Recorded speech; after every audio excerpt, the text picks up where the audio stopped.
Okay ဆိုတော့ Thailand မှာ University တက်ပြီးအလုံးလုံးအဆင်ပြေလား impact လေးပြောပြပါလားဆိုတော့ဒါမျိုးမေးခွန်းနေဆိုရင်လေအရင်ဖြေရတာအားနိုင်လို့ပြောလို့ရပါတော့ဘာလို့ဆိုတော့ကျွန်တော်ဖြေမဲ့အဖြေကလုံးဝတိကျတဲ့အဖြေတခုမရှိဘူးပေါ့နော်ဘာလို့ဒီအဆင်ပြေလားတွေကောင်းလားတွေဒါမျိုးတွေကလေကျွန်တော်ကြည့်တဲ့ shoot out မှာမူတည်ပြီးတော့အဖြေက yes no ဒါမှမဟုတ်လို့ရှိရင် maybe ဒါမျိုးတွေအများကြီးထွက်လာနေတယ်ပေါ့နော်အဲ့တော့ပထမဆုံးကျွန်တော်ပြန်မေးမဲ့မေးခွန်းက Thailand မှာ University တက်တယ် okay အလုံးလုံးမယ်ဘာအလုံးလုံးပါလဲဒါပထမဆုံးကျွန်တော်ပြန်မေးမဲ့မေးခွန်းပေါ့နော်ဆိုတော့ဒုတိယမေးခွန်းကကြောင့်ကိုကအဆင်ပြေလားဆိုတာကဘယ်လိုမျိုးကိုပြောချင်တာလဲလားစားကောင်းတာကိုပြောချင်တာလား career အနေနဲ့ကိုယ့်အတွက်တက်လန်းရှိတာကိုပြောချင်တာလားဒါမှမဟုတ်လေဒီအလုံးနဲ့အသက်မွေးချောင်းပြုမယ်ဆိုရင်ရောကိုယ့်ဘဝအတွက်လုံလုံလောက်ဖြစ်နိုင်မလားဒါမှမဟုတ်ဒီ PR တွေပါအတွက်အဆင်ပြေလား third country ကိုနောက်တနိုင်ငံကူးဖို့အတွက်အထောက်အကူပြုမလားဒါမျိုးတွေကျွန်တော်အများကြီးရှိတယ်ဒါကတော့ဒုတိယမေးခွန်းပေါ့နော်တတိယမေးခွန်းက impact လေးပြောပြပါလားဆိုကျွန်တော်ဒီ impact ကိုပြောပြဖို့ဆိုပထမမေးခွန်းရဲ့အဖြေနှစ်ခုကိုကျွန်တော်တိမှ research တွေလုပ်ပြီးတော့မှကျွန်တော်ပြောလို့ရမှာအဲ့ဒါတော့မှဥပမာပြောတော့ကျွန်တော်အခု research လုပ်လေဆို2025 July မှာ research လုပ်တာအဖြေနဲ့အခုဒီ comment မှန်တာရဲ့တယောက်က Thailand မှာ University ပြီးရချင်2028တို့29တို့ဆိုကျွန်တော်ဒီအခုလုပ်ထားတဲ့ research ရဲ့အဖြေက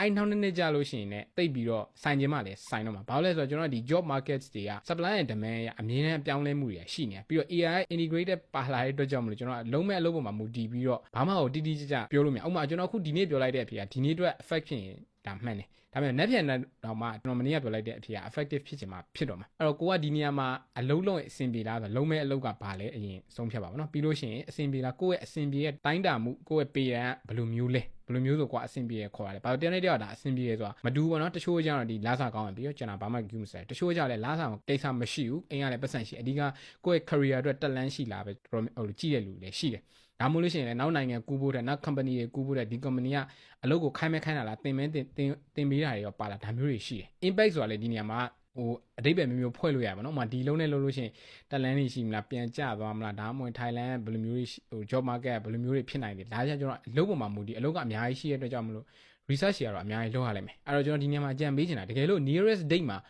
လုပ်တော့မယ်ဆိုရင်ပေါ့နော်ဒါကအခုမှ university တက်ပြီးလုံးလုံးရင်မင်းမလားဆိုတော့မတက်သေးဘူးလို့ကျွန်တော်ထင်တယ်ပေါ့နော်တကယ်လို့တက်ပြီးသားဟိုတော့နောက်နှစ်ထဲမှာအလုပ်လုပ်တော့မယ်ဆိုရင်တော့ဒီဥမာနှစ်ကုန်မှာအလုပ်လုပ်တော့မယ်ဆိုတော့အခုရဲ့ research လုပ်တာကောင်းတယ်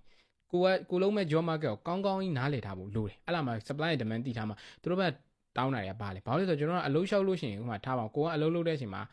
ကိုအလုပ်ရဲ့ primary job role ကိုပဲပါသွားလို့ရှိရင်နောက်တစ်ယောက်ကလည်း primary role ပါတာလေဆိုနှစ်ယောက်ရှင်တဲ့အခါမှာ side dish ပါတဲ့လူဥစားပြတယ် side dish ဆိုတာတစ်ခါထားပါတော့ကိုလျှောက်တဲ့အလုပ်အပြင် edit လုပ်တတ်တာတော့ပထမရိုက်တတ်တာတော့ဒါတော့ example ပြဒါမျိုးဆိုကျွန်တော်ကပို့ပြီးတော့ပါတယ်ဒါမှ language တစ်ခုတက်တာတော့ international skills ကောင်းတာဒါမျိုးတွေရှိတယ်ဒါပေမဲ့အခုမှ university တက်ပြီးအလုပ်လုပ်ရင်